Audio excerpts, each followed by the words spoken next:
Nikita Mirzani tuding Dewi Persik sudah 4 kali hilangkan anak kandungnya. Saipul Jamil justru benarkan omongan sang nyai. Nikita Mirzani kesal karena Dewi Persik selalu mengusik dirinya yang dicap gagal jadi seorang ibu. Bak kesal, Nikita Mirzani pun menguak aib Dewi Persik yang sampai saat ini menggugurkan kandungannya. Dia aja belum ngelahirin gugurin kandungan terus. Dia udah gak tahu mau balas gue apa, udah bingung. Rupanya omongan Nikita Mirzani ini bak dibenarkan oleh Saipul Jamil.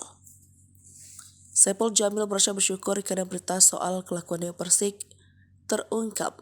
Bahkan itu dikatakan Saipul Jamil dikutip dari salah satu kanal YouTube pada Kamis 31 Agustus 2023.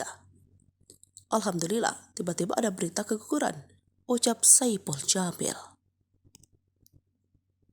Disinggung mengenai kebenaran apakah Dewi Persik pernah keguguran, Saipul Jamil membenarkan kabar tersebut.